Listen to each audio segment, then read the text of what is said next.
He raised his glass, and the crystal caught the afternoon light streaming through the floor-to-ceiling windows. 300 faces turned toward Bradford Sullivan as he stood at the head table, his smile practiced and cold, the kind of smile that never quite reaches the eyes. "To my son George," he began, his voice carrying easily across the reception hall, "and to his beautiful bride Michelle." I sat 3 tables back, half hidden behind a centerpiece of white roses and winter pine. My hands rested flat on the linen tablecloth, steady. I'd known this moment was coming. I'd prepared for it the way an engineer prepares for a controlled demolition, every calculation checked, every variable accounted for. Bradford's gaze swept the room, pausing deliberately when it found me. "Michelle is a remarkable young woman." He continued, his tone dripping with false warmth. "Despite growing up with so little, she's managed to make something of herself." A few guests shifted in their seats. Someone coughed. "I admire that kind of resilience," he said. "The ability to rise above circumstances, to finally have the stability and security that through no fault of her own, her mother simply couldn't provide." The words landed like stones in still water. Ripples of uncomfortable laughter spread through the crowd. I watched Michelle's shoulders tighten at the head table, watched her fingers grip the edge until her knuckles went white. She sat frozen beside George, her head slightly bowed, silent tears tracking through her makeup. She didn't look at me. Couldn't, maybe. George reached for her hand under the table. I saw the muscle working in his jaw, saw the way his free hand clenched against his thigh. But he said nothing. Not yet. Bradford raised his glass higher. "So here's to new beginnings, to families that can truly support one another, to leaving the past and its limitations behind us." More laughter, now louder, easier. The kind of laughter people use to fill awkward spaces, to convince themselves they're not complicit in cruelty. I let the sound wash over me. Let Bradford have his moment. "My name is Ashley Hartwell. Most people call me Ash. For 20 years I've worked as a civil engineer in Gillette, Wyoming, a town built on coal and hard labor, where we understand the importance of foundations. We know what happens when corners are cut, when safety is sacrificed for profit, when the ground beneath your feet isn't as solid as someone promised it would be." The man standing at that head table, basking in polite applause, teaching 300 wealthy guests what I couldn't give my daughter, that man knows too. He knows better than anyone. Because 20 years ago, Bradford Sterling made a choice. He signed documents approving cost reductions on support beams at Silver Creek Mine. He chose his profit margin over human lives. My husband Michael never came home that night. The applause began to fade. Bradford sat down satisfied, reaching for his wine. I stood. The scrape of my chair against hardwood was softer than my heartbeat, but somehow it cut through the remaining chatter. Conversations died. Heads turned.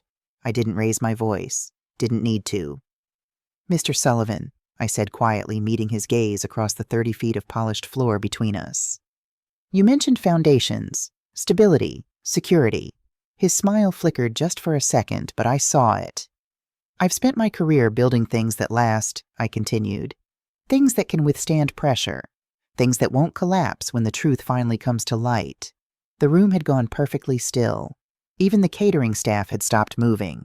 I reached into my jacket pocket and felt the cool metal of the item I'd carried here, Michael's old drafting pencil, the one with "Build to Last" engraved along its side. I didn't take it out. Not yet. Just held it there, a talisman, a reminder. "I think," I said, my voice carrying to every corner of that silent room, "it's time we talked about what you've really built, Bradford, and what it cost." His face had gone pale. Good. The man who'd just humiliated me in front of 300 guests was about to find out what it cost to bury the truth for 20 years. But first you need to understand how we got here. You need to know what this man took from me, from us, and why my daughter sat silent at that head table while her new father-in-law used her wedding as a stage to destroy me. This is the story of foundations, the ones we build, the ones that crumble, and the ones we have to reconstruct from rubble and rage. 20 years ago, on a night just as cold as this one, I learned that the ground beneath our feet is only as solid as the men who build it. It was January in Gillette, the kind of Wyoming winter that gets inside your bones and settles there. I'd made pot roast for dinner, Michael's favorite, and left it warming in the oven. He was working the late shift at Silver Creek Mine 30 miles outside town. He'd be home by midnight. Our daughter Michelle was 3 months old. She had his eyes dark brown with flecks of gold when the light hit them right. She'd been fussy all evening, and I'd finally gotten her down around 10. I was folding laundry in the living room, sorting Michael's work shirts from the baby clothes when the phone rang. The digital clock on the VCR read 10:47. Janet Thompson, the dispatcher from church. Her voice tight-clipped. "Ash, there's been an incident at Silver Creek. All families need to come to the site. Now." I don't remember the drive. The next thing I knew, I was standing behind a chain-link fence with maybe 40 other women watching orange emergency lights strobe across the darkness. The sirens were deafening ambulances, fire trucks, police cruisers, all screaming into the night like wounded animals. The air tasted of diesel and dust thick enough to choke on. Portable floodlights threw harsh shadows across the mine entrance. The main shaft had collapsed. A woman beside me was crying, her hands wrapped so tight around the fence that the metal bit into her palms. I didn't cry. Couldn't. My whole body had gone numb except for my hands, which burned from gripping the frozen chain link. Structural failure. Someone said, a mine official with a clipboard. The support beams in Shaft C gave way. How many men were down there? 14. They brought out 7 men in the first 2 hours, covered in dust, coughing, some on stretchers. Each time the rescue teams emerged, we surged forward desperate. Michael wasn't among them. By dawn, they stopped bringing anyone out. A man in a hard hat, some executive from Sterling Energy and Resources, stood on a pickup truck bed and told us the shaft was too unstable. They couldn't safely continue. "We're deeply sorry for your loss," he said. "Your loss, past tense." I stood there holding my 3-month-old daughter against my chest, feeling her small heartbeat against mine, and watched the sun come up over the wreckage. The official story came out 3 days later in the Gillette Gazette. Natural seismic activity triggers mine collapse. An act of God. These things happen in mining country. But I'd worked in construction. I understood load-bearing structures. I knew what properly reinforced beams could withstand. The funeral was on a Saturday. Michelle wore a white dress with pink flowers. She was too young to understand why Daddy wasn't coming home. I envied her that ignorance. A week later, I walked into the Sterling Energy field office and asked to see the incident report. The man behind the desk, Harold something with a coffee-stained tie and eyes that wouldn't quite meet mine, barely looked up. "You should move on, Mrs. Hartwell. Company paid out the settlements. Nothing's going to bring them back." "I just want to understand what happened." He sighed, pulled a thin folder from a filing cabinet. 5 minutes. I need to use the restroom." The moment he left, I pulled out my phone. A flip phone back then barely had a camera, and started photographing pages. My hands were shaking so badly I had to brace my elbows against the desk. Page 7. There it was. Cost reduction measures approved for Shaft C expansion. Support beam specifications reduced from grade 60 to grade 40 steel. Estimated savings $340,000. Approved by B. Sterling, VP Operations. B. Sterling. Bradford Sterling, before he changed his name to Sullivan in 1995. I took 3 photos of that page, checked to make sure they were clear, then slipped the folder back exactly where I'd found it. That night I sat at our kitchen table with Michael's drafting pencil in my hand. He'd used it for 20 years. The metal was worn smooth where his fingers had gripped it, but the engraving was still clear, "Build to last." His hands had held this, his hands that would never hold our daughter again. I set the pencil down carefully and made a promise to both of them. That was the day I stopped believing in accidents and started believing in justice. For 20 years I carried 2 weights, grief and a daughter. Some mornings I wasn't sure which was heavier. The first year was survival. Michelle would wake crying at 2 a.m., and I'd rock her in the dark while my arms ached from the day's work. I'd taken a job at Henderson Engineering, drafting blueprints for commercial buildings. The pay was steady. The hours were brutal. I'd leave Michelle with Janet Thompson before dawn and pick her up after dark. Michael's insurance payout and the settlement from Sterling Energy, $75,000. Like that was somehow equivalent to a human life went into a college fund I couldn't touch. We lived on my salary and whatever freelance inspection work I could pick up on weekends. Michael's pencil stayed in the drawer by my bed. I couldn't bear to use it. The years blurred together in a montage of ordinary moments that felt anything but ordinary when you're doing them alone. Michelle's first word was "Mama," spoken in the cereal aisle at Safeway. She was 14 months old, reaching for a box of something brightly colored and probably full of sugar, and she looked right at me and said it clear as day. I cried in the middle of the store while other shoppers gave me concerned looks. Her first day of kindergarten, she wore a second-hand dress Janet had found at a church sale, yellow gingham with a white collar. I'd stayed in the car 10 minutes after drop-off hands on the steering wheel, telling myself she'd be fine. She was always fine. Tougher than I gave her credit for. When she was 7, she asked about her father. We were at the kitchen table, her homework spread between us a family tree assignment. What was Daddy like? I went to the drawer and brought out Michael's pencil, let her hold it, feel the weight of it. He built things, I told her. Good things, strong things, things that helped people. She traced the engraving with her finger. Build to last. That's right, baby. Did he build me? My throat closed. Yeah, he built you. Best thing he ever made. She kept the pencil on her desk after that in a little wooden holder she made in art class. Sometimes I'd find her holding it while she did homework, like it helped her think. Middle school was harder.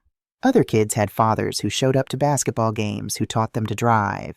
Michelle never complained, but I saw it in the way she'd go quiet when Father's Day rolled around, how she'd spend extra time at friends' houses where there were 2 parents. I picked up side work, residential inspections, consultation jobs, anything that paid. Saturday mornings, she'd come with me to job sites wearing a too big hard hat and carrying a clipboard. By 14, she could read a blueprint better than half the contractors I worked with. Why do you check everything twice? She asked once, watching me measure load-bearing walls for the 3rd time. Because someone's going to live here, I said. Someone's going to trust that this place will keep them safe. I won't sign off on anything that might fail them. She nodded, understanding more than I'd said. High school brought new worries, boys' parties, the constant pull of a world I couldn't quite protect her from. But she was smart. Dean's List every semester, captain of the debate team, early acceptance to the University of Wyoming. Mom, she said the day her acceptance letter came, I want to study engineering, environmental engineering. I want to make sure what happened to Dad never happens to anyone else. I held her so tight she had to push me away, laughing. Can't breathe, Mom. But I saw the determination in her eyes, Michael's eyes, and I knew she meant it. The college years stretched my budget thinner than I'd thought possible. Student loans, work-study programs, every scholarship application I could find. I took on more freelance work, sometimes working 16-hour days to keep her debt manageable. She thrived. Engineering major just like me. She'd call Sunday evenings and tell me about her classes, thermodynamics, environmental systems, structural analysis, and I'd hear Michael in the excitement in her voice, the way she'd get animated, talking about load calculations and environmental impact assessments. There's this professor doctor, Harrison, she told me during her junior year. She worked on the regulations that came out after Silver Creek. She said she remembers reading about Dad in the reports. What did she say? That he and the other men deserved better. That their deaths led to important changes in Wyoming mining law. I had to put the phone down for a minute. When I picked it back up, Michelle was still there, quiet, patient. Mom, you okay? Yeah, baby, I'm okay. Graduation day. I sat in the bleachers at War Memorial Stadium and watched her walk across that stage. Bachelor of Science in Environmental Engineering. When they handed her the diploma, she looked right at me and smiled that same smile that had gotten me through 20 years of long days and longer nights. Janet, sitting beside me, squeezed my hand. You did good, Ash. We did, I said because it was true. Janet had been there for every milestone I'd almost missed because I was working. Every school play, every basketball game, every moment when Michelle needed more than one person in her corner. That evening, Michelle showed me the gift she'd bought herself, a silver drafting pencil with an engraving, Build to Last. I'm keeping Dad's original, she said. I'm going to put it in a shadow box in my apartment. But I wanted one for myself, for my career. She took a job with an environmental consulting firm in Denver. Good pay, meaningful work reviewing environmental impact statements for development projects. She was making a difference, living the life Michael had wanted for her. I thought I'd given her everything she needed to weather any storm, taught her to be careful, to check her work, to trust in things that were solid and true. I didn't know the ground was about to shift. 6 months ago, Michelle called with news that should have made me happy. I was at a construction site in Campbell County inspecting foundation work for a new elementary school. My phone buzzed Michelle's photo lighting up the screen, the one from her graduation day. I stepped away from the cement mixers to answer. Mom, her voice was breathless, excited. I have to tell you something. What's wrong? Nothing's wrong. Everything's perfect. A pause and I could hear her smile. I met someone. My chest loosened. Yeah? His name is George. We met at a conference in Denver 3 months ago. Mom, he's amazing. He's smart and kind, and he actually listens when I talk about work. I leaned against my truck, warmth spreading through me despite the October chill. This was what I'd worked for her, falling in love, building a future, being young and happy. I can't wait to meet him, I said. I really think this is it, Mom. I think he might be the one. She laughed, that bright sound I hadn't heard enough of lately. His last name is Sullivan. George Sullivan. Michelle Sullivan. Doesn't that sound perfect? The cement mixer behind me ground on, but I couldn't hear it anymore. Sullivan. Mom, you still there? Yeah, my voice came out steady somehow. I'm here. I have to run meeting in 5. Love you. The line went dead. I stood there, phone still pressed to my ear, watching the crew pour concrete into forms that would hold up classroom walls, making sure the foundation would hold. Sullivan. There had to be more than one Sullivan family in Wyoming. Common enough name. I pulled up Google with shaking fingers. George Sullivan, Wyoming. LinkedIn profile appeared first. George Sullivan, 29, environmental consultant, Gillette, Wyoming. Bachelor's in environmental science from Colorado State. Photo of a young man with an easy smile, sandy hair, wearing a fleece jacket at what looked like a hiking trail. I scrolled down. Father Bradford Sullivan, Executive Chairman, Sterling Energy and Resources. The phone nearly slipped from my hand. I searched again. Found a photo from a charity gala, Bradford Sullivan and son George at the annual Mining Industry Foundation dinner. Formal wear. Bradford's hand on George's shoulder, both smiling. Behind them, through the banquet hall windows, a familiar mountain range. The same peaks I'd stared at 20 years ago while my husband died underground. Silver Creek Mine was 10 miles from where that photo was taken. I zoomed in on George's face. Kind eyes, honest smile. He looked nothing like his father, softer, warmer. But the resemblance was there in the jaw, the shoulders. Bradford Sullivan's son. The site foreman called my name. Something about rebar placement. I waved him off, climbed into my truck, and sat gripping the steering wheel. Did George know who I was? Did Bradford Michelle met him at a conference? Random chance. Or was it I pulled out the photos I'd kept on my phone for 20 years, the ones I'd taken of that incident report? Zoomed in on the signature, B. Sterling. Bradford Sterling had changed his name to Bradford Sullivan in 1995, a decade after the Silver Creek disaster. The official reason, according to a press release I found, to establish independent identity separate from family business legacy. The real reason, to distance himself from 14 deaths and a scandal that never quite became public. My daughter, my brilliant, trusting daughter, who'd spent her whole life without a father, was falling in love with the son of the man who'd taken him from her. I pressed my forehead against the steering wheel. I could tell her, right now, call her back and explain everything. But what would I say? The man you're falling in love with is the son of the executive who approved the cost-cutting measures that killed your father 20 years ago. She'd think I was trying to sabotage her happiness, think I couldn't let go of the past, think I was using grief as a weapon. And maybe she'd be right to think that unless I had proof. Unless I could show her that this wasn't about my inability to move on, but about Bradford Sullivan being exactly the same man who'd valued profit over human life. I needed evidence that he was still cutting corners, still destroying lives, still choosing money over safety. I needed to build a case the way I'd build a foundation, carefully, precisely strong enough to hold the weight of truth. The foreman knocked on my truck window. Ash, you okay? Yeah, I said, starting the engine. Just need to make a call. I pulled out of the lot and drove until I found a quiet spot overlooking the town. Then I called the one person I knew who might help me find the truth. Rachel Cooper, Gillette Gazette. Rachel, it's Ashley Hartwell. We met at that town hall meeting about water contamination last year. I remember. What can I do for you? I need help investigating Sterling Energy and Resources, or as they call themselves now, Sullivan Energy. A pause. Any particular reason? Let's just say I have personal interest in making sure they're not cutting the same corners they cut 20 years ago. Silver Creek Mine, Rachel said quietly. Your husband was one of the 14. Yeah. What makes you think they're still doing it? Call it engineer's intuition, or maybe just pattern recognition. Men like Bradford Sullivan don't change. They just get better at hiding it. I'll look into it, Rachel said. But Ash, if we find something, it's going to get complicated.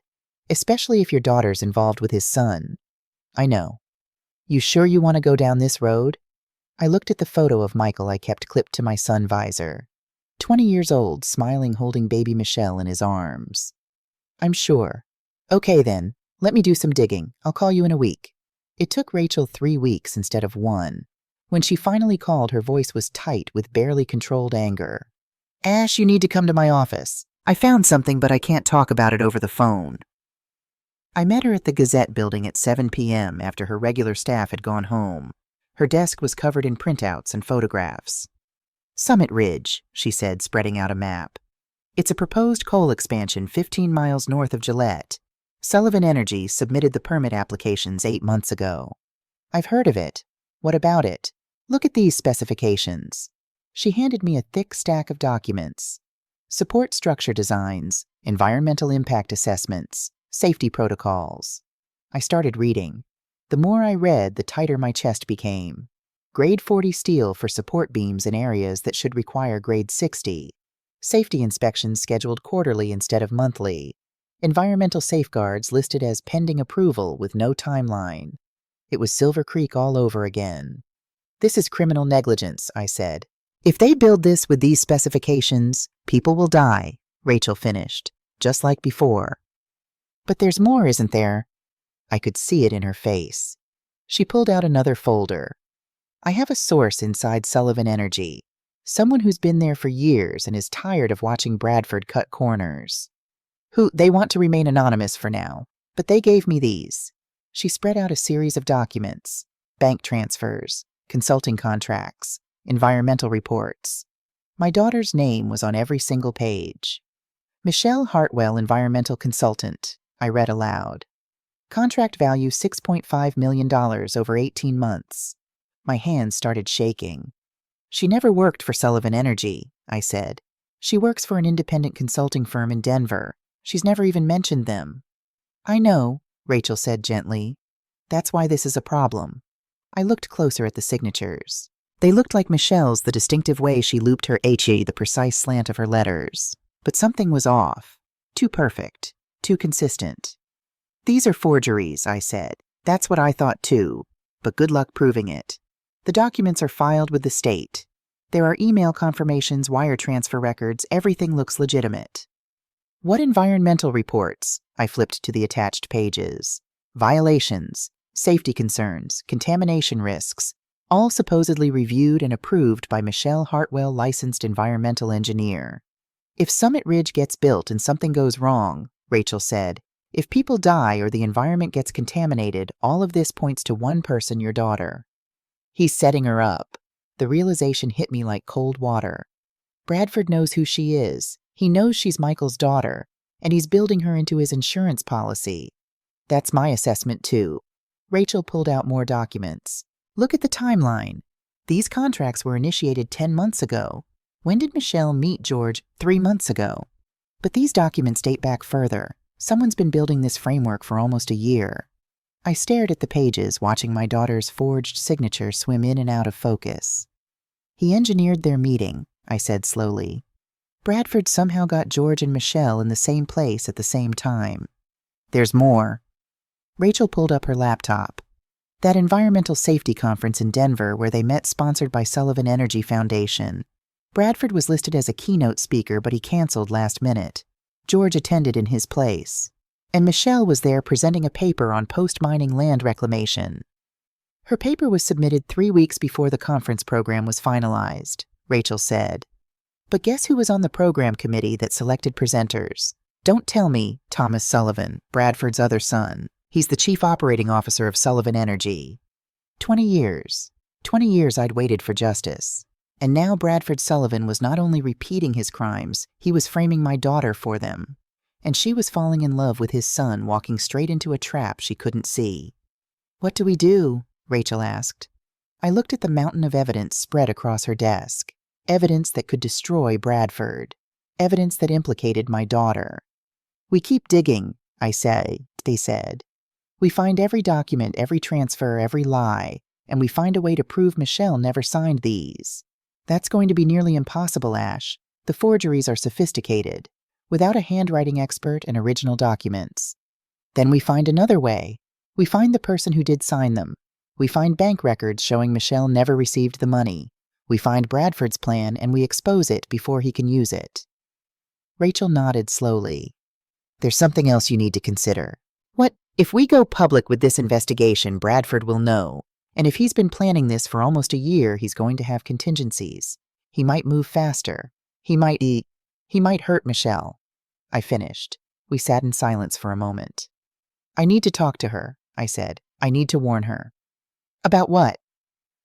That her fiancé's father is framing her for environmental crimes, that their relationship might be engineered. Ash, she's not going to believe you. Not without proof. She'll think I'm trying to sabotage her happiness because I can't let go of her father's death. Exactly. I stood up, started pacing. Then I need better proof. I need something undeniable. I'm working on it. My source says they can get me more documents, internal emails, communications between Bradford and whoever's actually signing Michelle's name. But it's going to take time. How much time? A month, maybe 2. The wedding's in 3 months. Rachel met my eyes. I know. I tried to wait. Tried to let Rachel gather more evidence. But watching Michelle plan a wedding to Bradford Sullivan's son while her name was being attached to crimes she didn't commit, it was too much. 2 weeks later, she came to visit. Saturday afternoon, letting herself in through the kitchen door, the way she'd done since high school. But this time she was holding her left hand at an odd angle, trying to act casual and failing. Mom, you're home. I looked up from the case files spread across the table, Summit Ridge documents I'd been reviewing again. I swept them quickly into a folder. Always am on Saturdays. She held out her hand. The diamond caught the afternoon light. Not huge, but elegant. Simple. George proposed, she said, and her smile was so bright it hurt to look at. Last night. Mom, I said yes. I should have hugged her immediately. Should have squealed, examined the ring, asked about the proposal. Instead, I stood there calculating timelines, thinking about forged signatures and $6.5 million in illegal transfers, thinking about the fact that in 3 months she'd legally become part of Bradford Sullivan's family. Mom, her smile faltered. Aren't you happy?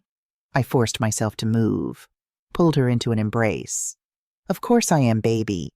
Over her shoulder, I could see the folder on the table, her name on the documents inside. Connor's a lucky man. She pulled back, studying my face. She'd always been able to read me too well. There's something else, she said. We sat at the kitchen table, the same table where she'd done homework, where I'd taught her to read blueprints. I'm pregnant. The words came out in a rush. 6 weeks. We didn't plan it, but... She looked up at me. Mom, please say something. My heart was doing something complicated, breaking and hardening at the same time. This baby, my grandchild, would be born into Bradford Sullivan's world, would carry his name, would be leverage. Does George know? He's thrilled, scared but thrilled. She reached for my hand. Mom, I know this isn't how you raised me, but I love him. And I really think we can do this. I squeezed her hand, looking at this woman I'd raised alone who was about to become a mother herself, who had no idea she was walking into a trap. Savannah, I caught myself. Michelle, listen to me. I need to ask you something, and I need you to be honest. Okay. Have you spent much time with George's father, with Bradford? Her expression shifted, became guarded. A few times. He's intense, very business-focused, but he's been nice to me. Why? Has George told you much about his father's company, about how they operate? Why are you asking this? She pulled her hand back.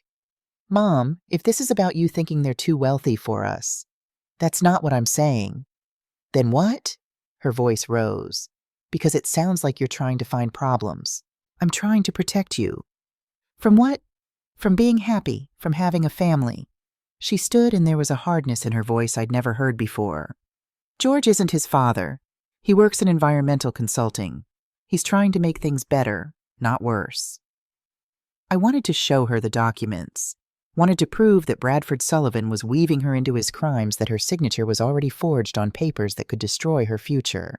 But without proof of the forgery, it would sound exactly like what she thought a mother who couldn't let go of the past, who couldn't stand to see her daughter happy with the son of the man who'd killed her father. I just want you to be careful, I said. If you ever see anything that doesn't feel right. I'm fine, Mom. She grabbed her purse. I know you've been alone a long time. I know you've had to be suspicious to survive. But I trust George.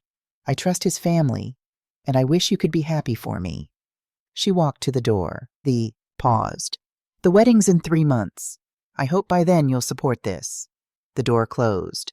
I sat at the table staring at the folder with her name on it. I just made everything worse. Tipped my hand without ammunition to back it up. Now she'd be defensive, less likely to listen. What I didn't know, what I couldn't have known, was that 2 weeks later Bradford would invite Michelle to lunch. Alone. What I didn't know was that he'd show her the same documents I'd seen. Tell her the same truths I'd discovered. I didn't know about the lunch until much later, until after everything had shattered. But when Michelle finally told me sitting in that dim hotel room after the reception had dissolved into chaos, her voice shaking as she tried to explain why she'd sat silent while Bradford tore me apart, this is what she said happened. He'd chosen a restaurant downtown, the kind where businessmen make deals behind soundproof doors.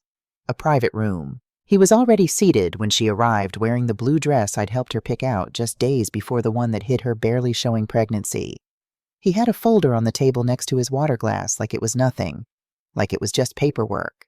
She thought they were meeting to discuss wedding details, maybe build a bridge before she officially became family. Michelle, he'd said, standing to pull out her chair. Thank you for coming. I know you must be busy with preparations. Of course, Bradford. I'm happy to. He'd ordered for both of them some expensive seafood dish she didn't particularly want, and made small talk about the venue, the flowers, how beautiful she'd look walking down the aisle. Then, after the waiter brought their appetizers, he'd opened the folder. I need to talk to you about your mother, he said. No preamble, no softening. Michelle told me her stomach had dropped. What about her? She's been asking questions, contacting journalists, making inquiries about Summit Ridge. I don't understand. Your mother is trying to sabotage this wedding, Bradford said calmly, cutting his scallop into precise pieces. She's been conducting what she calls an investigation into my company. I think she's having trouble letting go of your father's death. That was 20 years ago. Exactly. 20 years and she still can't move forward. He looked at her with something that might have been sympathy if his eyes had been warmer.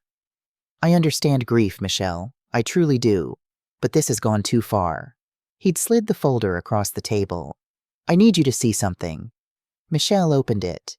The first page was a consulting contract with Sullivan Energy dated 18 months ago. Her signature at the bottom. Contract value $6.5 million. I never signed this, she'd said immediately. Keep looking. Bank statements showing deposits. Environmental reports with her professional seal. Email confirmations sent from her official work address. Page after page, all bearing her name. Her signature, her professional credentials. I didn't do any of this work, Michelle said, her voice rising. I've never worked for Sullivan Energy. These aren't real. Prove it. The 2 words had landed like a physical blow. Bradford leaned back in his chair, dabbed his mouth with his napkin. Here's what's going to happen if your mother's investigation continues. If she takes her evidence to regulators or the press. These documents will surface. Your name will be attached to every violation, every corner cut, every safety protocol that wasn't followed. You'll lose your engineering license. You'll face criminal charges, and that baby you're carrying. He'd paused, let the implication hang. You'll be giving birth in a prison hospital. Michelle's hands shook as she told me this part. How she'd sat there 6 weeks pregnant, staring at documents she'd never seen before with her forged signature on every page. You did this, she'd said. You forged my name. Can you prove that because I have 18 months of documentation saying otherwise? Email threads, bank records, even testimony from employees who remember working with you. They're lying. Are they, or are you just conveniently forgetting? He'd smiled then, cold and sharp. You see, Michelle, that's the beauty of a good insurance policy. It's indistinguishable from the real thing until someone tries to make a claim. She'd tried to stand. Her legs wouldn't work. What do you want? It's simple, Bradford said. Your mother stops her investigation. You convince her to let the past stay in the past, and these documents disappear. And if I don't, then I release everything, to the State Environmental Board, to the EPA, to every news outlet in Wyoming. Your career ends. Your freedom ends. And George, his voice softened, became almost gentle. George will have to choose between his father and a woman who's been lying to him since they met. I haven't lied to him. Haven't you? You never mentioned that your mother has been investigating my company for months. You never disclosed your apparent conflict of interest as an environmental consultant who's been paid millions by Sullivan Energy. How do you think that conversation will go? Michelle had closed her eyes. George would believe me. Would he? I'm his father, Michelle. I've been his father for 29 years. You've been his girlfriend for 3 months. Bradford had leaned forward. But it doesn't have to come to that. There's another option. She'd looked up, desperate. What no? At the wedding, I'm going to make a toast. I'm going to say some things about your mother that you won't like. And you're going to sit there quietly and let me say them. You want me to let you humiliate my mother? I want you to show where your loyalty lies. To your new family, not to a woman who's trying to destroy it. That's insane. That's the price of protection, Bradford had said simply. You stay silent for 1 evening. You don't defend her. You don't make a scene. You smile and play the happy bride. And in return, I forget about these documents. I stop the Summit Ridge project. I even establish a foundation in your father's name, a real one with real money doing real good. He'd pushed a second folder across the table. $10 million to the Michael Hartwell Mining Safety Foundation. Environmental reform. Widow and children support. Everything your mother ever wanted. Michelle told me she'd stared at that second folder like it was a snake. All I have to do is let you insult my mother at my wedding. All you have to do is choose your future over her past. She'd sat there in that private room, pregnant with Bradford Sullivan's grandchild, looking at 2 folders. One that would destroy her, one that promised to honor her father's memory. If I say no, Bradford had signaled for the check. Then I'll assume you're complicit in defrauding my company. The documents go public tomorrow. The DA is a personal friend. I'm sure he'll be very interested in environmental fraud. He'd stood, adjusted his tie. You have until tomorrow evening to decide. But Michelle, I think we both know what the smart choice is. Then he'd left her there, surrounded by uneaten, expensive food and 2 folders that felt like they weighed 1,000 pounds each. What Michelle didn't know, what Bradford didn't know, was that George had been in the restaurant that day. He'd come to meet a client, had been walking past the private rooms when he'd heard his father's voice through a crack in the door. You'll be giving birth in a prison hospital.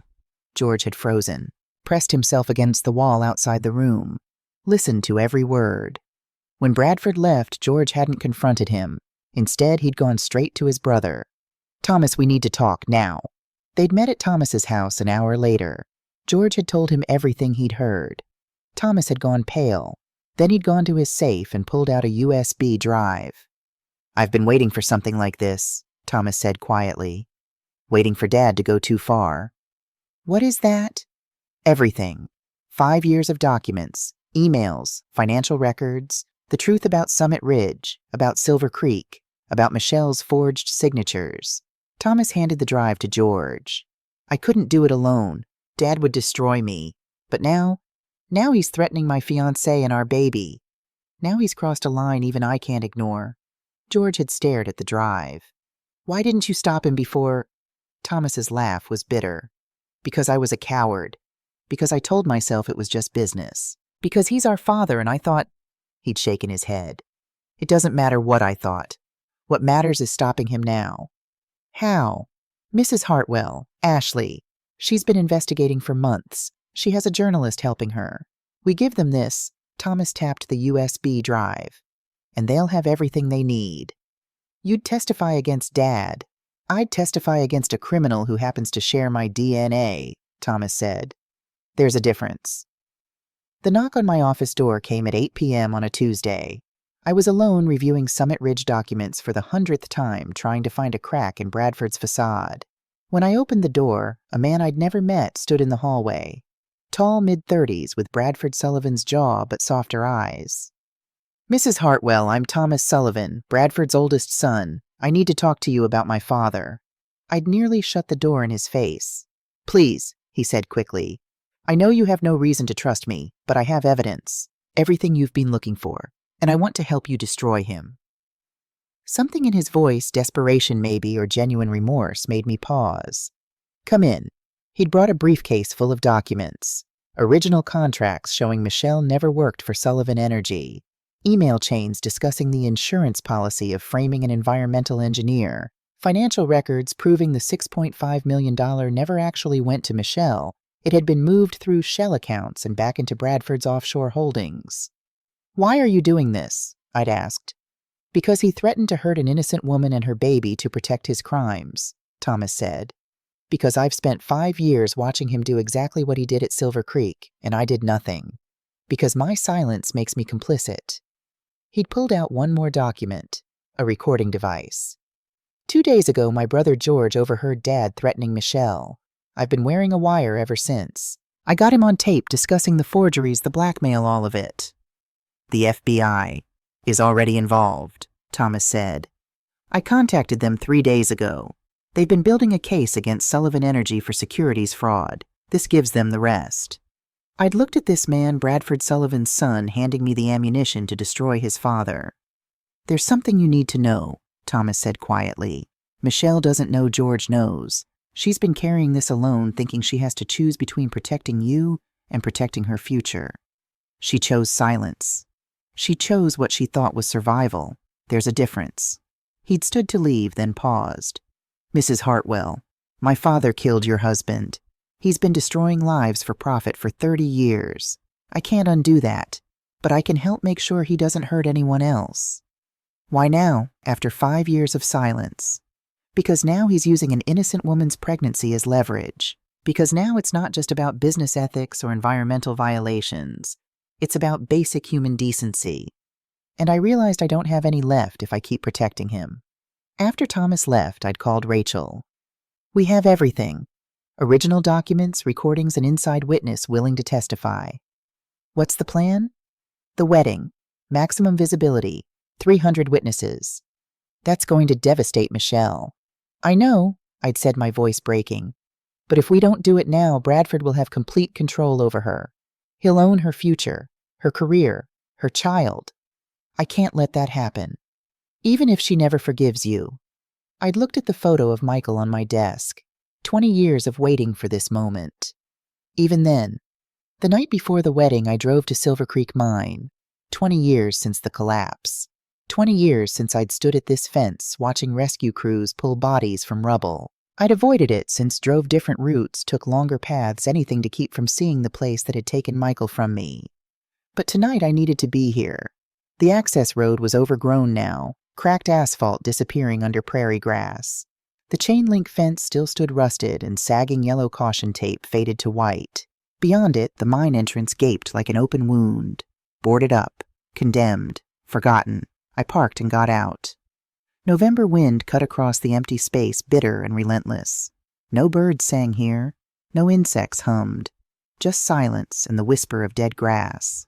The memorial plaque someone had installed years ago was barely readable, weathered by 2 decades of Wyoming winters. 14 names etched in bronze. Michael Hartwell, 4th from the top. I traced his name with one finger. The metal was ice cold.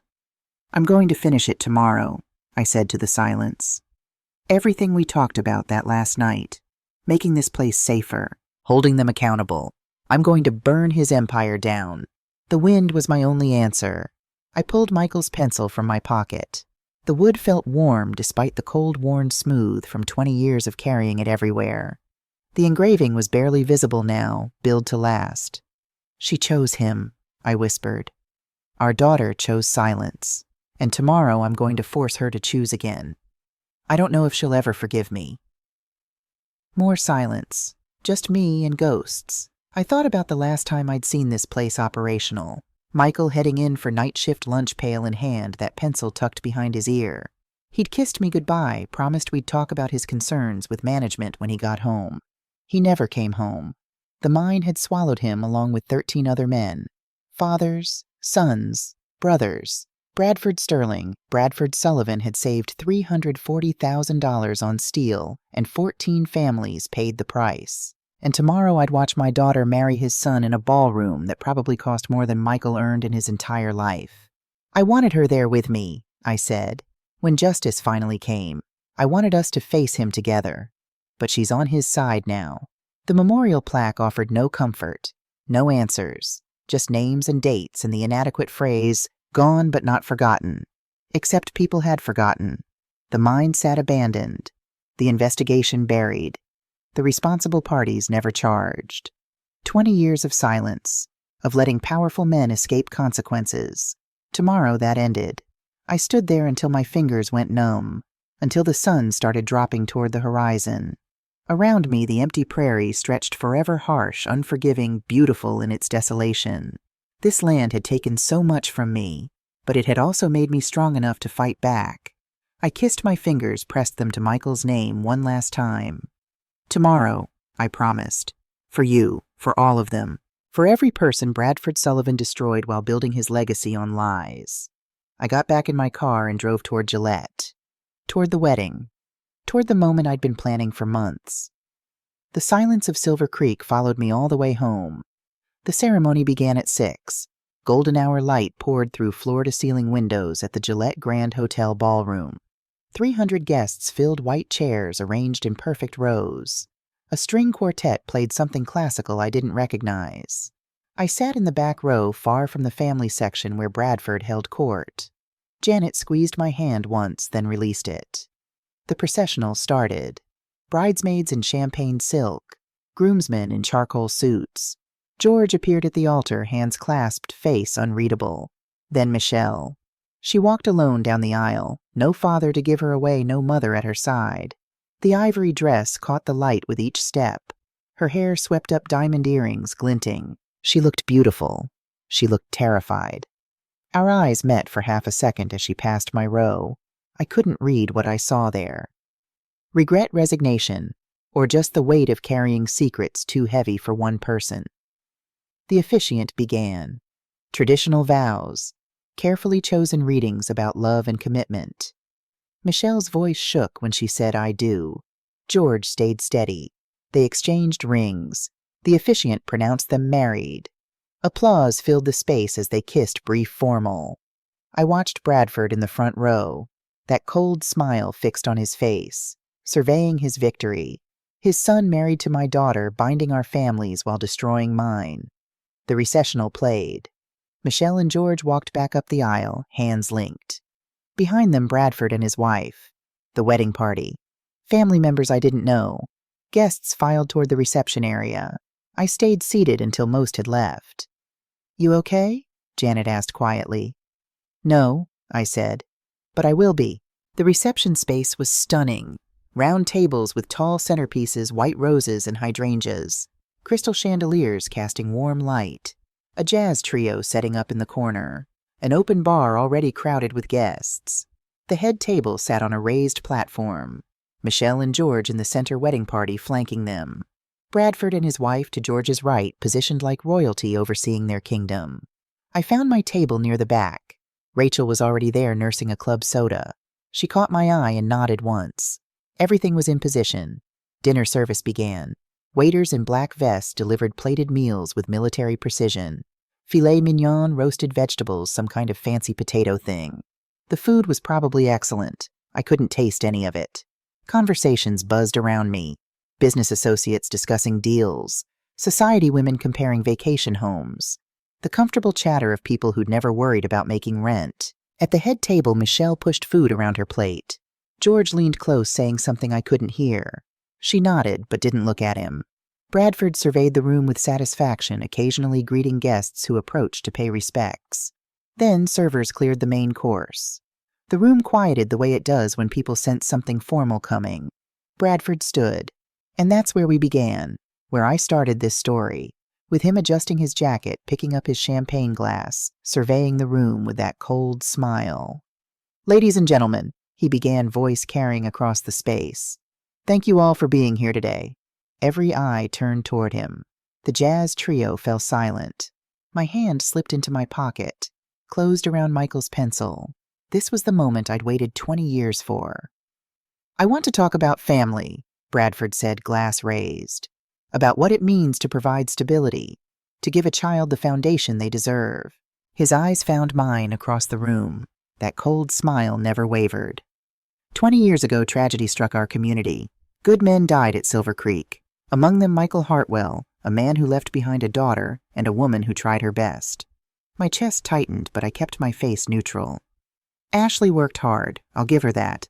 But raising a child requires more than determination. It requires resources, security, the kind of stability that comes from family wealth, from generations of careful stewardship. Around me, guests shifted uncomfortably. Connor's jaw clenched at the head table. Today I'm grateful that Michelle finally has what she always deserved, a real family. Michelle's face had gone pale. Her hand trembled on the table. The Sullivan name carries weight in this town. It opens doors. It provides opportunities that others simply cannot offer. A pause. Calculated. Cruel. So let's raise our glasses to Michelle finding the stability and security she was denied for so long. To the future she'll build with my son under the protection of the Sullivan legacy. The room remained quiet. A few guests reluctantly lifted their glasses. I stood. Every head turned toward me. That was beautiful, Mr. Sullivan, I said, my voice steady, carrying across the silent room. Really moving. But before we drink to the future, I think everyone should understand the past. I caught Rachel's eye across the room. She nodded once. You talk about stability and family. I continued, moving toward the center where everyone could see me. About providing for Michelle, but you left out some details. The projection screens flickered to life behind Bradford. His head whipped around. The first image appeared a bank transfer document. $6.5 million dated 18 months ago from Sullivan Holdings to an offshore account. That's Michelle's signature, I said, pointing to the screen. Except Michelle never signed it, never saw it, never authorized any transfers. Gasps rippled through the crowd. Bradford's face drained of color. The next slide, another transfer. Same amount, different date. Then another, all bearing Michelle's forged signature. $13 million, I continued, moved through Michelle's accounts to hide environmental violations at Summit Ridge. Grade 40 steel used in load-bearing structures when regulations required grade 60.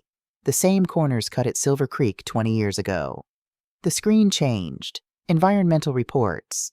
Highlighted sections showing structural deficiencies, cost-cutting measures, falsified inspection records. Bradford's mouth opened, but no sound came out. David Walsh, your own former CFO, kept copies of everything. Every forged signature, every illegal transfer, every violation you plan to blame on my daughter. A new slide appeared. Internal emails with Bradford's name, subject lines like insurance policy and environmental liability transfer. Someone in the crowd shouted for security. Chairs scraped. Voices overlapped in shock and disbelief. And here's the best part, I said, my voice cutting through the chaos. Michelle never received a penny of that money. It went through shell accounts and right back to you, Bradford. She was never your consultant. She was your scapegoat. The final slide appeared, Michael's face young and smiling in his hard hat. Below it, white text against black. Michael Hartwell died because Bradford Sterling chose profit over safety. He won't kill again. The room erupted. Bradford grabbed the podium, knuckles white. This is fabricated slander, I'll sue. With what? Rachel's voice rang out from her table. She stood holding up her phone. The $7 million in assets the FBI froze this morning. More chaos. Cameras flashing. People pushing toward exits. Or maybe with the offshore accounts the IRS is currently investigating. Thomas Sullivan stood from his seat near the front. The ones you've been hiding for 15 years, Dad. Bradford's eyes went wild. Thomas, sit down. No. Thomas walked toward the center of the room, toward me. I'm done sitting down, done staying quiet while you destroy lives. He pulled out a small recording device from his pocket. Should I play the tape, Dad? The one where you threaten Michelle, where you admit to forging her signature, where you brag about having the DA in your pocket. George stood at the head table, his arm around Michelle's shoulders. She was shaking, tears streaming, but she wasn't looking at Bradford. She was looking at me.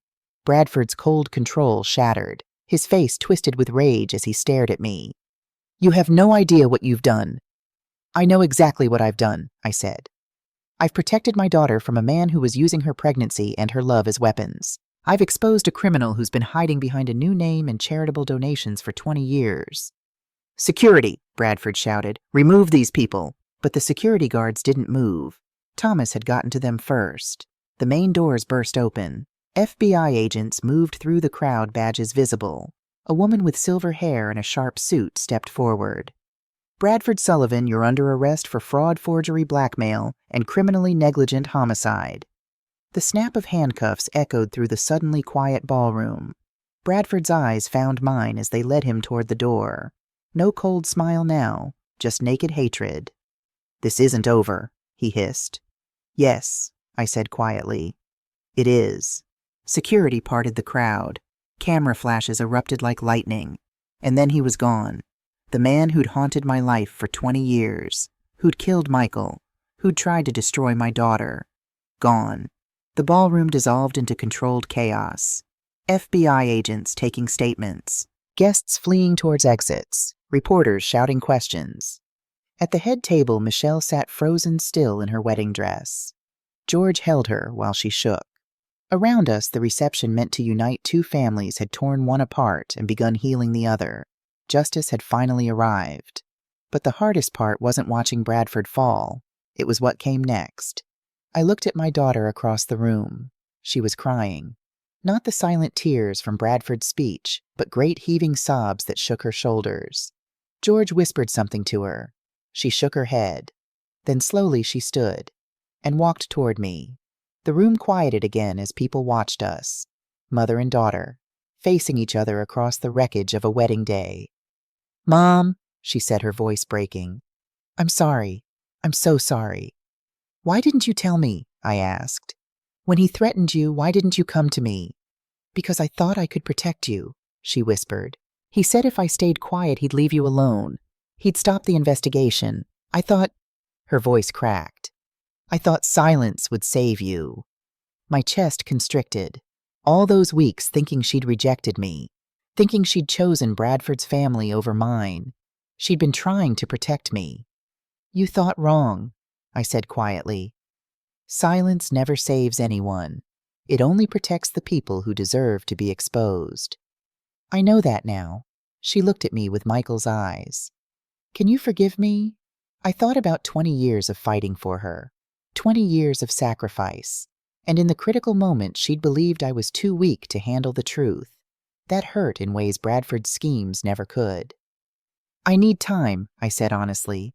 "Time to understand, time to heal. But Michelle," I reached for her hand.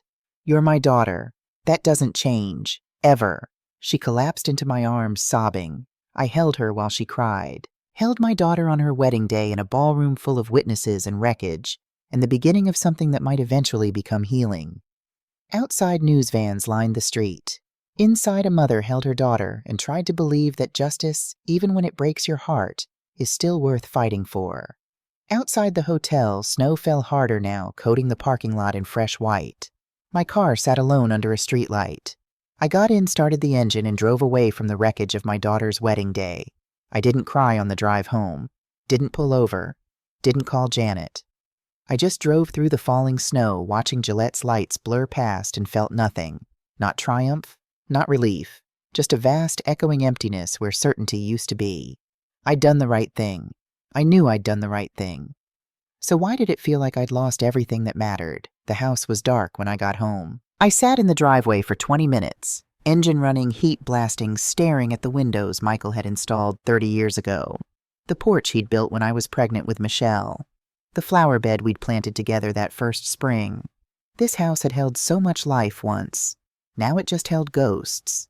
I finally went inside, didn't turn on the lights, just walked to the bedroom still wearing my wedding guest clothes and lay down on top of the covers. My phone buzzed. "Janet, call me when you're ready. I'm here. Rachel FB, I wants to schedule your testimony. You did the right thing, Ash. Thomas Sullivan. Thank you for having the courage I didn't have for 5 years. Nothing from Michelle." I set the phone on the nightstand face down and stared at the ceiling. Michael's pencil was still in my jacket pocket. I pulled it out, held it up to the dim streetlight coming through the window. 20 years I'd carried this. 20 years waiting for the moment when I could make things right. I'd made things right. I'd also destroyed my daughter's wedding day, exposed her to public humiliation, and forced her to choose between her new husband's family and her mother. "Did I do the right thing?" I whispered to the dark. To Michael, to whoever was listening. "Tell me I did the right thing." The silence didn't answer. I went back to work on Monday. What else was I supposed to do? Sit at home and wait for a daughter who wasn't going to call the office was awkward. Everyone had seen the news. Bradford Sullivan's arrest had been front-page news for 3 days straight. The Gillette Gazette ran a full investigative series, Rachel's work thorough and damning. Local TV stations picked it up, then regional, then national. Engineering executive arrested for 20-year cover-up of mining deaths. Daughter-in-law framed an environmental fraud scheme. Wedding turns into FBI takedown. My coworkers didn't know what to say to me. I was either a hero who'd exposed a corporate criminal or a bitter woman who'd ruined her daughter's wedding for revenge. Depended on who you asked. I kept my head down, reviewed blueprints, inspected sites, checked calculations twice like I'd always done. Janet called every day. Have you heard from her? No. Give her time, Ash. She's processing. It's been 2 weeks. She just had her wedding turned into a crime scene. She's allowed to need space. But space felt like silence, and silence felt like losing her all over again. For 3 years, I watched my daughter's life from a distance. Janet became my eyes, my connection to Michelle's world. She'd call every few weeks with updates, careful never to push, just offering information if I wanted it. I always wanted it. She's struggling, Janet told me in March, 3 months after the wedding. George found her a therapist, someone who specializes in trauma and family dynamics. She goes twice a week. Is she angry? She's complicated. Angry at Bradford for manipulating her. Angry at herself for falling for it. Angry at you for Janet paused. For what? For being right. For knowing better. For doing what she couldn't do standing up to him. I closed my eyes. That's not fair to her. She was pregnant. Scared. He had all the power. She knows that intellectually, but emotions aren't intellectual, Ash. The baby arrived in June. 7 pounds, 2 ounces, healthy lungs, George's nose and sandy hair, Michelle's mouth, and Michael's eyes. Janet told me that part in person, sitting at my kitchen table with tears in her own eyes. She named him Michael George Sullivan. I had to leave the room. Stood in the kitchen, gripping the counter while sobs tore through me. My grandson, named after my husband, after the father Michelle never knew. When I came back, Janet was still sitting there, patient as always. She said she wanted him to carry his grandfather's name, Janet continued quietly, to remember the man who taught her through you about real strength, even if she'd forgotten it for a while. Can I see him? The words came out broken. Just once. I won't talk to her if she doesn't want. I need to see him. Janet shook her head gently. She's not ready, honey. She asked me to tell you she's not trying to punish you. She just needs more time. More time. How much time does it take to forgive your mother for saving your life? Year 2 brought slow, almost imperceptible progress. Michelle started volunteering at the women's shelter on Tuesdays, serving meals to families struggling the way we once had. She read to kids at the library on Thursdays. Small steps, Janet said, but consistent ones. She's trying to figure out who she is outside of being Bradford's victim, Janet explained during one of our check-ins. The therapist says she needs to rebuild her sense of agency, make choices that are purely hers, not reactions to trauma or pressure. I understood that. I'd spent 20 years building my own agency after Michael died, becoming more than just the widow, more than the victim's wife. George kept working not at Sullivan Energy, which no longer existed after the criminal proceedings, but at a workers' rights nonprofit. He used his business degree to help unions negotiate safety protections. He's good with the baby, Janet reported. Patient. Nothing like his father. Michelle says watching him with Michael is what helped her start trusting again. Thomas Sullivan had testified against Bradford, then disappeared from public life. I heard through Rachel that he'd moved to Montana, was working with environmental restoration groups, trying to undo some of the damage his father had caused. Bradford himself was serving 25 years in a federal prison in Colorado. Fraud, conspiracy, criminally negligent homicide. The judge had been thorough in the sentencing, citing his decades-long pattern of prioritizing profit over human life. I didn't visit him, didn't write, didn't need to. My closure hadn't come from seeing him punished. It had come from doing something he'd never do, telling the truth regardless of cost. But the cost. God, the cost was high. I threw myself into work that mattered. used the media attention from the trial to launch the Michael Hartwell Foundation for Mind Safety. What started as just me and a bank account grew into something real. Within a year, we had 3 full-time staff, an annual budget of $2 million, partnerships with labor unions across Wyoming, Montana, and Colorado. We pushed for new mining regulations, provided legal support for workers who reported safety violations, established scholarship funds for children who'd lost parents in industrial accidents. The foundation became my purpose. Every mine we made safer. Every regulation we strengthened. Every family we helped, it was proof that Michael's death hadn't been meaningless. That the 14 men who died at Silver Creek had changed something. But at night, alone in the house we'd built together, I still wondered if I'd made the right choice. I wasn't invited to the party. Janet showed me photos afterward. A small gathering at Michelle and George's house. Ballroom decorations. A blue and yellow cake shaped like a construction truck, Michelle's sense of humor showing through. Baby Michael with frosting all over his face, laughing. George holding him up. Michelle smiling, but the smile didn't quite reach her eyes. "She asked about you," Janet said, watching me stare at the photos. "What did she say?" "She asked if you were okay, if you were taking care of yourself, if the foundation was going well." "What did you tell her?" "The truth, that you work too much, that you're lonely, that you ask about her and Michael constantly." Janet paused. "And that you respect her need for space, even though it's killing you." I handed the photos back. "Don't tell her that last part." "Why not?" "Because she needs to heal on her timeline, not mine. She needs to come back if she comes back because she's ready, not because she feels guilty about me being lonely." Janet studied me for a long moment. "You really have changed, Ash. 20 years ago you would have pushed, would have demanded she listen. 20 years ago I was too scared to demand anything. I just survived." I looked at the photo one more time, my grandson, my daughter, a life I wasn't part of. Now I'm strong enough to let go, even when it hurts. Year 3 marked a shift I didn't see coming.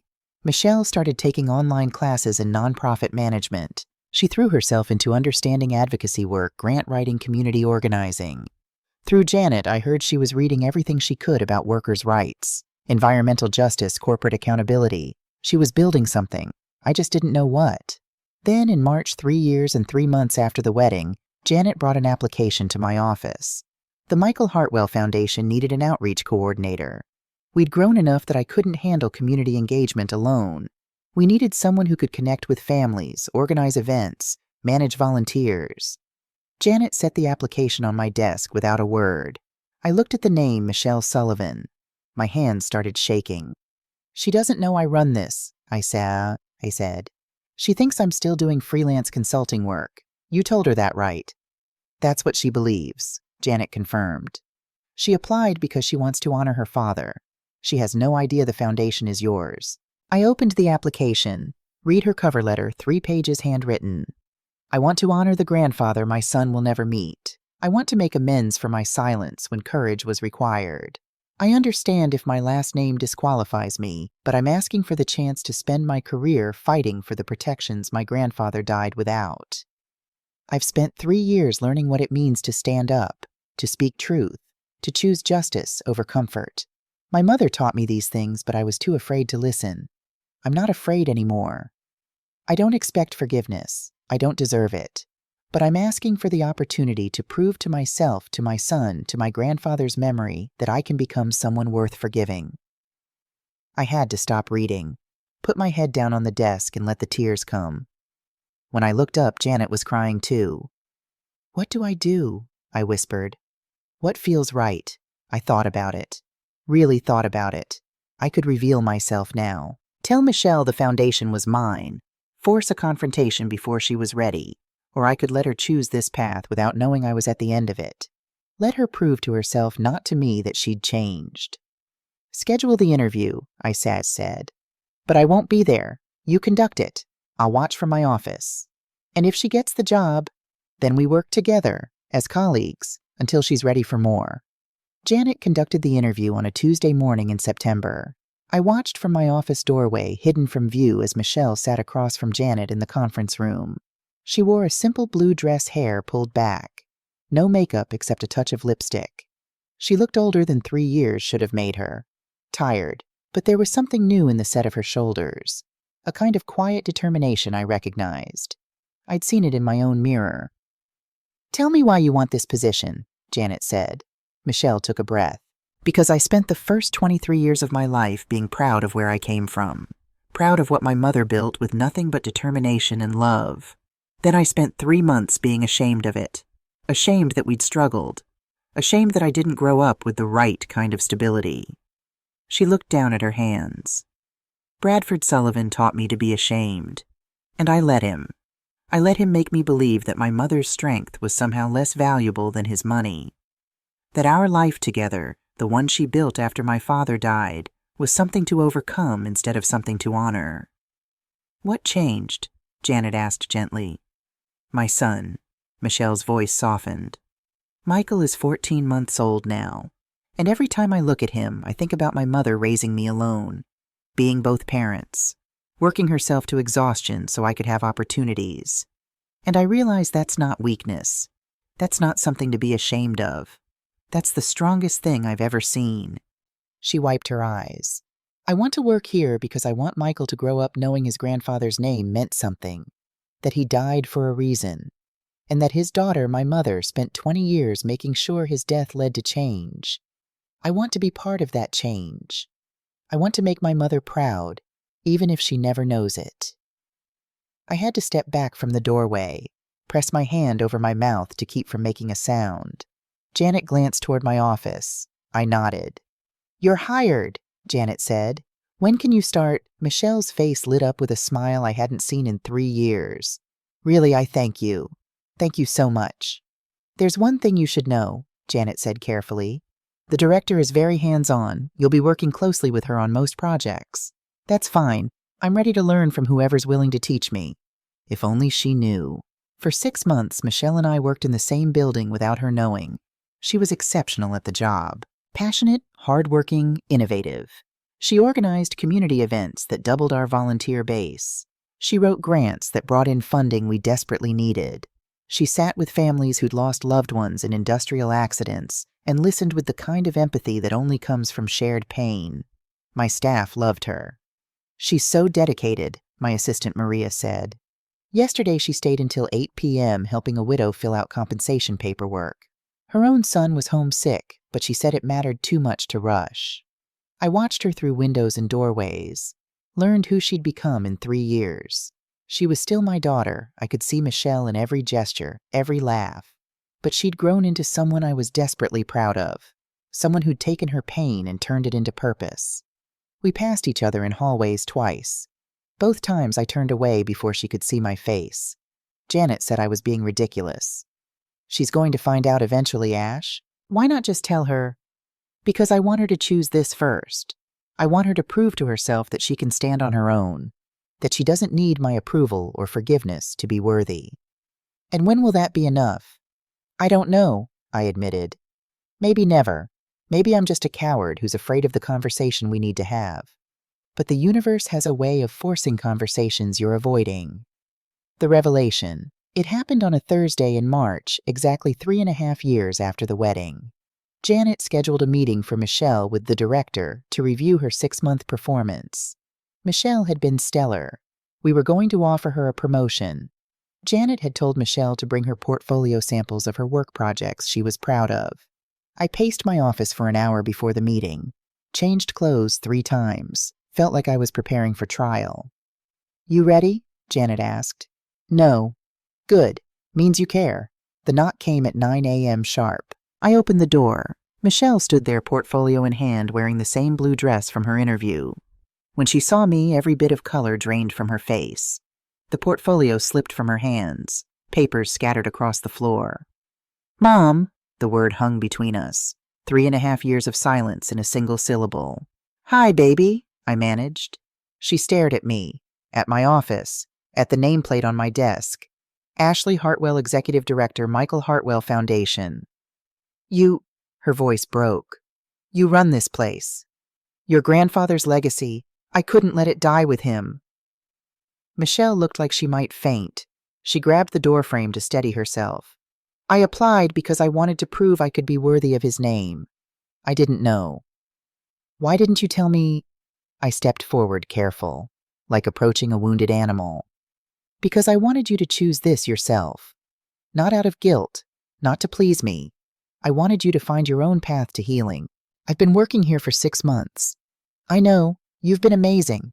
The grant you wrote for the family support program brought in $500,000. The memorial event you organized last month had 500 attendees. You've helped 37 families navigate compensation claims. Her eyes widened. You've been watching. Of course I have. You're my daughter.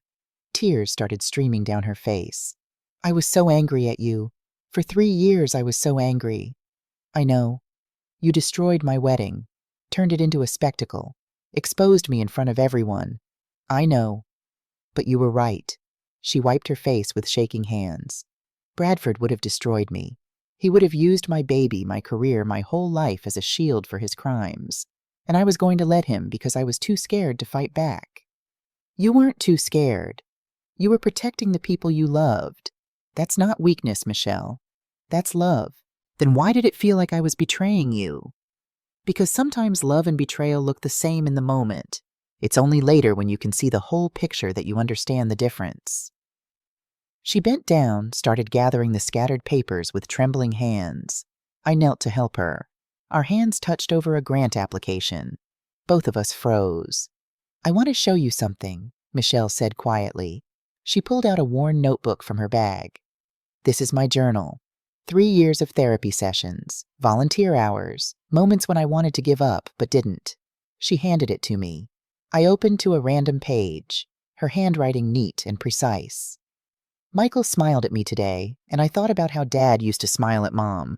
George says I have his eyes. I want to be someone those eyes can be proud of. Another page dated 6 months earlier. Applied to the Michael Hartwell Foundation today. Mom doesn't know she thinks I work for a consulting firm. Part of me hopes I don't get the job. Part of me hopes this is the path back to her. Either way, I have to try. My throat closed. Michelle? The outer door burst open. Small footsteps thundered across Janet's office. Mommy, can we see the pictures now? A 3-year-old boy ran into my office and stopped staring up at me with eyes I'd know anywhere. Michael's eyes. Dark brown with flecks of gold. The same eyes that had looked at me from across the breakfast table for 15 years. The same eyes I'd seen in every photo of my husband. He had George's nose, Michelle's mouth, sandy hair that stuck up in the back. But those eyes were pure Hartwell. Time stopped. Meeting baby Michael. I couldn't move, couldn't breathe, just stared at this little boy who carried my husband's name and eyes. Michelle had stood up, was reaching for him. Baby, I said, wait outside. But the nice lady said there'd be pictures. He looked at me with such open curiosity. Are you the boss? I managed to kneel down slowly, bringing myself to his level. Hi there, I whispered. Hi. He tilted his head, studying me. Mommy says the boss helped lots of people. Are you the one who helps? Something in my chest cracked wide open. I try to help, I managed. What's your name? Michael, like my grandpa who was brave. He said it with such certainty, such pride. I'm going to be brave too when I grow up. I reached out with a shaking hand, touched his soft cheek. He didn't pull away, just looked at me with those impossible eyes, my husband's eyes and my grandson's face. I'm sure you will be, I said. Your grandpa would be very proud of you. Did you know him? Michael asked. Behind him, Michelle made a small sound. Baby, yeah, I told him, my voice breaking. I knew him. He was the best man I ever met. Mommy says he built things, important things. He did. He built your mommy, and she built you. So really you're the most important thing he ever made. Michael beamed at that. Then he looked around my office, saw the photos on the wall, pictures from mine sites we'd helped make safer families. We'd worked with the memorial at Silver Creek. Is that the place where Grandpa died? He pointed to a photo of the Silver Creek Memorial. I nodded, not trusting my voice. Mommy says we're going to plant a tree there someday. For Grandpa. I looked up at Michelle. She was crying silently, one hand pressed over her mouth. Would you like that? I asked Michael. To plant a tree for your grandpa. Yeah, a big one, so birds can live in it. And so Grandpa knows we remember him. I pulled Michael into a hug. This 3-year-old boy who'd never met his grandfather but carried his name in his eyes and somehow impossibly his generous heart. He hugged me back without hesitation. "You're crying," he observed. "Are you sad?" "No, sweetheart. I'm happy. So, so happy." When I let him go, Michelle was standing there, tears streaming down her face. "Mom," she said, "I'm so sorry.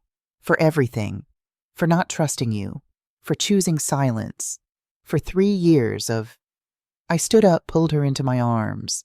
She collapsed against me, sobbing like she hadn't let herself sob in years.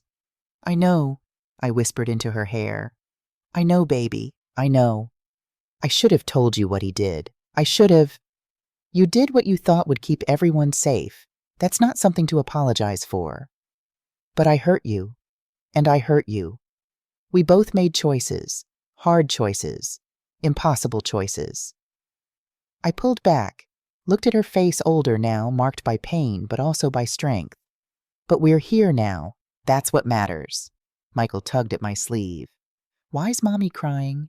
"Because sometimes grown-ups cry when they're happy," I told him. "Are you happy too?" I looked at my daughter, my grandson. 3.5 years of separation ending in my office, surrounded by the work we'd both chosen, honoring Michael's memory, fighting for justice, building something that would last. "Yeah, buddy," I said, "I'm happy too." We didn't fix everything in a day, or a week, or even a month. Healing took time, conversations, therapy sessions where Michelle and I sat together and talked through the wedding, the silence, the choices we'd both made. Her therapist, Dr. Sarah, was brilliant. She helped us understand that we'd both been trying to protect each other, and in doing so, we'd nearly destroyed each other. "You taught Michelle that sacrifice was love," said to me during one session. "So when Bradford forced her to choose, she chose sacrifice. She thought that's what strong women do." "But I also taught her to speak truth," I protested. "You did. And eventually she did. It just took her 3 years to find the courage." We started slowly. Weekly dinners at my house. Michelle, George, baby Michael, sometimes Janet. Learning how to be a family again. Learning how to trust. George turned out to be nothing like his father. He was kind, patient, genuinely remorseful about Bradford's actions. "I spent my whole life trying not to be him," he told me once. "I just wish I'd seen what he was doing before it hurt Michelle." "You were a victim too," I told him. "Just a different kind." At work, Michelle became my right hand. We made an incredible team, her passion and community connections paired with my experience and technical knowledge. The foundation doubled its impact. We expanded to 6 states, helped pass new federal mining safety regulations. Michelle brought energy and innovation, ideas I'd never considered, partnerships with groups I'd never known existed.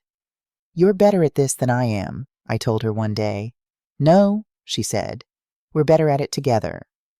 Baby Michael became a fixture at the office. He'd color in the corner during meetings, help stuff envelopes for fundraising campaigns, charm donors with his gap-toothed smile and endless questions. He called me Grandma Ash. The first time he said it, I had to leave the room. 4 years after the wedding disaster, we held a ceremony at Silver Creek Mine. The memorial had been expanded benches, now walking paths, a garden maintained by volunteers. And today we were planting trees. 14 aspens, one for each man who died. The community came out. Families of the victims, many of whom I'd worked with through the foundation. Rachel Cooper, with her camera documenting everything. Workers from mines we'd helped make safer. Even Thomas Sullivan showed up from Montana, quiet and respectful, staying at the edges. George spoke first, standing beside the memorial marker with his hand on Michael's shoulder. "My father taught me that strength meant control. It took me 30 years to understand that real strength is admitting when you're wrong. Real building means creating something that lasts because it's built on truth, not on silence or fear or manipulation." Quiet applause rippled through the gathering. Michelle spoke next. She stood beside me and I could feel her trembling. "I never met my father," she said, her voice carrying across the cold spring air. "But he taught me everything, through my mother's strength, through this community's resilience, through the choice to build truth even when lies are easier." She looked down at Michael. "My son is named after his grandfather. He'll grow up knowing that Michael Hartwell was brave, not because he wasn't scared, but because he fought for what was right even when it cost him everything." Her voice broke. "And he'll know that his grandmother did the same thing. 20 years later. When it was hard. When it would have been easier to stay silent. She turned to me. Mom, I'm sorry it took me so long to understand. But thank you. For never giving up. For fighting even when it meant fighting alone. I couldn't speak. Just pulled her close and held her while the Wyoming wind whipped around us. Then it was time to plant. Michelle, baby, Michael, George, and I knelt together at the spot marked for Michael's tree. A young aspen roots wrapped in burlap waiting to be planted. Okay, buddy, George said to Michael. You dig first. The little boy took his plastic shovel and pushed it into the earth with all his 3-year-old strength. We took turns after that, Michelle with a real shovel, then George, then me.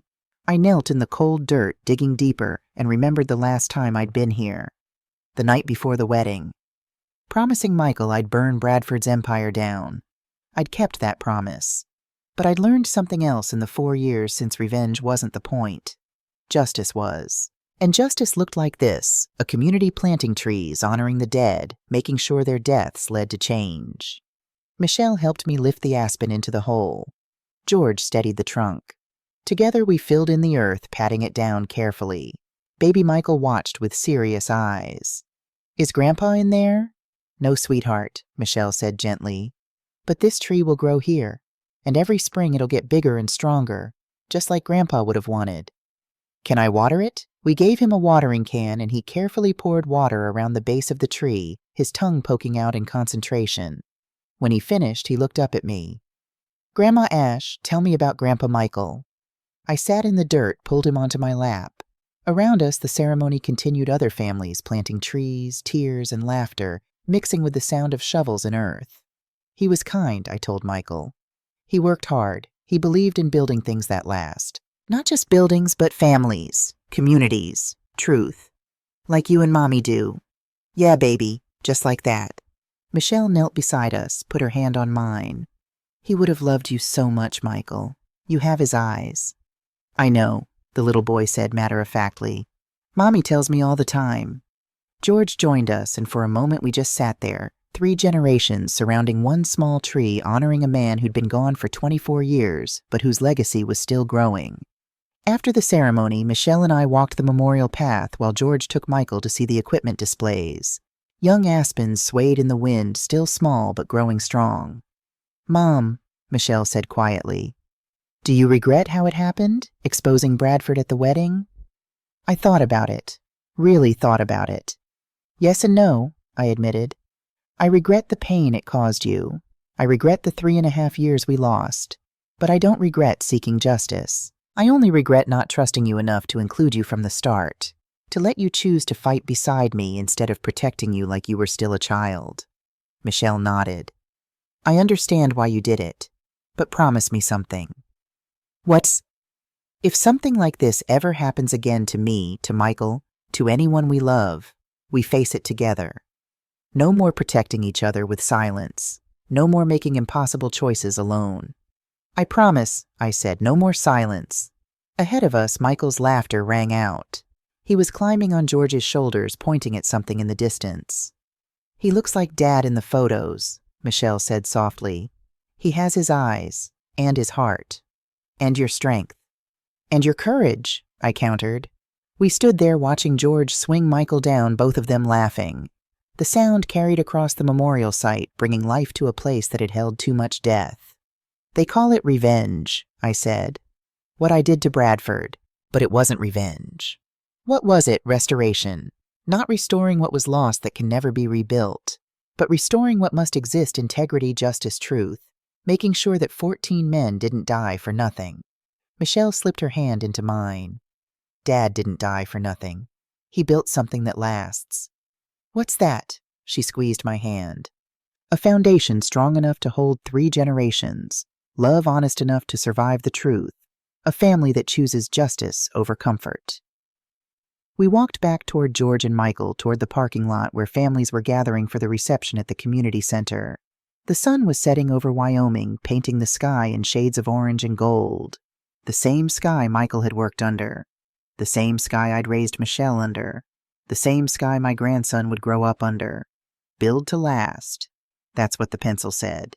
We were trying. That night after the reception, after putting an exhausted Michael to bed at my house for his first sleepover with Grandma, after Michelle and George had gone home with promises to return for breakfast, I sat alone in the living room. Michael's pencil was in my hand. I'd given it to baby Michael earlier, told him to keep it safe until he was old enough to use it. He'd held it so carefully, like he understood it was precious. "Build to last," he'd read slowly, tracing the faded letters. "That's what our family does, right, Grandma?" "Right, baby." Now, in the quiet of my house, I thought about 24 years of building, of surviving, of fighting. I thought about the 14 men who died because Bradford Sterling valued money over lives. I thought about raising Michelle alone, working 2 jobs, choosing strength over bitterness. I thought about 3.5 years of separation, the hardest years of my life, when I wondered if I'd made the right choice. I thought about Michelle transformed from a scared woman being manipulated into a fierce advocate for justice. I thought about baby Michael carrying his grandfather's name forward, growing up in a world where truth matters more than comfort.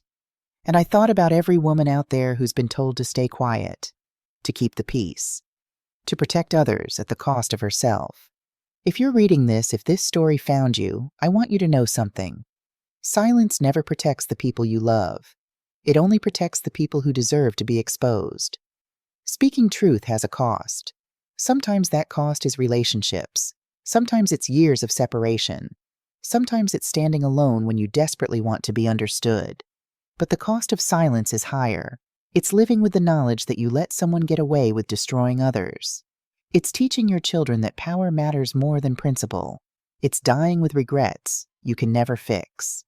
I chose truth. It cost me 3.5 years with my daughter. It cost me my grandson's first words, first steps, first birthday. But it gave me something more valuable. A daughter who knows her worth. A grandson who'll grow up understanding that real strength comes from honesty. A foundation that's already saved lives and will save more. I built something that lasts. Not just buildings or regulations or foundations, though those matter too. I built a legacy of courage, of choosing what's right over what's easy, of understanding that love sometimes means letting people be angry with you while they learn to save themselves. Michael would be proud. Not because I got revenge on the man who killed him. Revenge was never the point. But because I took our daughter, the girl he never got to see grow up, and I showed her that women don't have to accept cruelty to keep the peace. That mothers can be soft and strong. That justice is worth fighting for, even when it breaks your heart. Build to last. Not just structures, but values, truths. Love that's honest enough to survive hard conversations. So if you're facing an impossible choice right now, if someone's asking you to stay silent about something that matters, remember this. You are not responsible for protecting powerful people from the consequences of their actions. You are not required to sacrifice yourself to keep the peace. You are allowed to choose truth even when it costs everything. And you are stronger than you know. 24 years ago, I was a widow with a 3-month-old baby and no idea how I'd survive. Today, I run a foundation that's changed mining safety laws in 6 states. I have a daughter who's become a fierce advocate for justice. I have a grandson who carries his grandfather's name in his eyes and his generous heart. I built this. From grief and rage and determination. You can build too. Your foundation is stronger than you think. Trust it.